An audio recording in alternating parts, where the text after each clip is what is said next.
El próximo 1 de enero tomará posesión como gobernador de Santander el hombre que hace 10 años le propinó el disparo certero a Pablo Escobar. El coronel Hugo Aguilar optó por la política después de ser retirado de la Policía Nacional, a la que sirvió durante más de 20 años. Aguilar era capitán y hacía parte del grupo élite del bloque de búsqueda que ese 2 de diciembre entró a la casa donde se escondían Pablo Escobar y su compañero alias El Limón.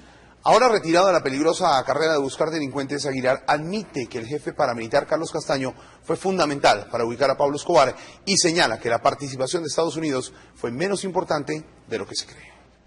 El coronel Aguilar revolcó el baúl de sus recuerdos y revivió por varios minutos el episodio que definitivamente le partió la vida en dos. Ese 2 de diciembre, hace 10 años, el hoy gobernador de Santander comandaba el pelotón de asalto que entró a la casa del barrio Los Olivos, donde por fin acababan de encontrar a Pablo Escobar Gaviria. Recuerdo tanto que los 23 hombres que operábamos, en su mayoría dejaron mensajes a la familia, y para si sucedía algo extraño, diferente a salir victoriosos, pues al menos se dejaba un mensaje y sabíamos con confianza de que ese día iba a hablar.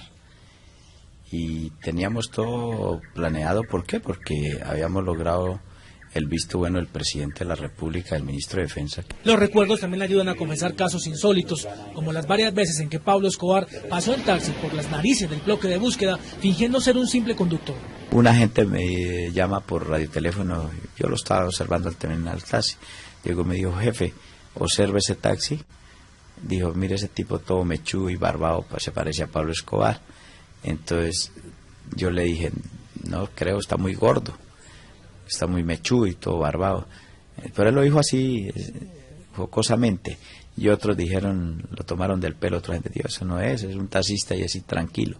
Y efectivamente el hombre pasó, se estacionó frente a la discoteca sin bajarse, le pidió una empanada a una señora, se la alcanzaron, le salió un pasajero, no lo quiso recoger, se comió la empanada y una fracción de unos 4 minutos, 5 minutos, arrancó. Pero 8 días después se llevó la sorpresa de su vida. Cuando ingresó a la casa en Los Olivos, se encontró al mismo hombre, el presunto taxista. Era Pablo Escobar Gaviria. Nosotros ya nos cercioramos que no había nada en el primer piso, seguimos la avanzada al segundo piso, subiendo las escaleras.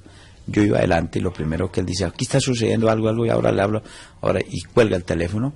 Cuando él me ve, él inmediatamente dispara y hizo los primeros disparos, pero nosotros nos protegimos porque estamos en desventaja. Nos tenía en línea de fuego, nosotros no lo teníamos en línea de fuego, sí lo observábamos.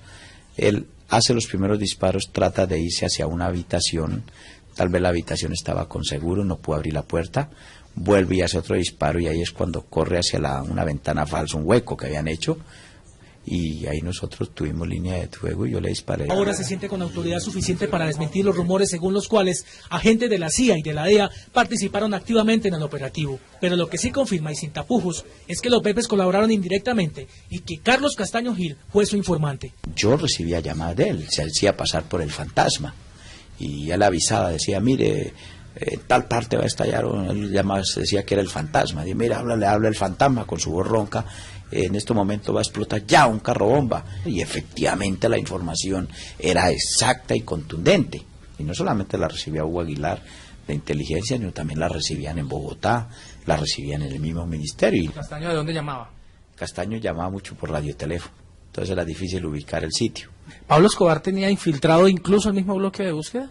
Sí, en la primera etapa de la guerra sí, claro. Nosotros tuvimos infiltrado un capitán, un teniente, un suboficial y un auxiliar de policía. De ahí que, mire, el mismo teniente hizo matar o asesinar a 99 hombres de su compañía, del bloque de búsqueda. De esa compañía no queda sino vivo un policía que está en Tuluá Valle, que es parapléjico. Pablo Escobar fue un delincuente resbaladizo. Durante su persecución se tejieron cientos de historias sobre sus fugas en paños menores o el café caliente que encontraban las autoridades cuando lograban ubicar sus escondites. Durante muchos años, Escobar fue una obsesión para el entonces director del DAS, el general Maza Márquez, y luego todo el aparato del Estado se organizó para darle cacería. Muchas veces la astucia del capo burló la sofisticación de los equipos de inteligencia técnica donados por Estados Unidos para rastrearlo. Por lo menos 1000 hombres se dedicaron durante años a seguir los pasos del huidizo narcotraficante. Las apuestas no favorecían al Estado después de la fuga de Pablo Escobar de la catedral. El alto gobierno y funcionarios oficiales sabían que la vida institucional del país estaba en serio peligro. Por eso el presidente Gaviria convocó a un Consejo de Seguridad en el Palacio Nariño. En medio de la crisis, Fernando Brito, director del DAS, propuso crear una especie de fuerza conjunta que luego se conoció como el Bloque de Búsqueda. Rafael Pardo me dijo, véngase, que lo necesito aquí ya mismo. Nos sentamos a conversar únicamente él y yo, y me dijo, no, es que yo creo que es una cosa como la que usted dijo, pero eso hay que planearlo muy bien. Entonces ya nos sentamos a mirar, y de allí salió lo que podríamos llamar el bloque de búsqueda. Este grupo élite pasó por varios filtros. Rafael Pardo, ministro de Defensa, Brito en el DAS y el general Gómez Padilla estaban al tanto de cada movimiento de sus hombres. Eran ellos quienes procesaban la información, que era contrastada con los archivos que dejó uno de los grandes perseguidores de Escobar. Lo de Escobar, él dentro de su mente paranoica, esa paranoia que tenía, él tenía como objetivo Luis Carlos Galán y el general Maza.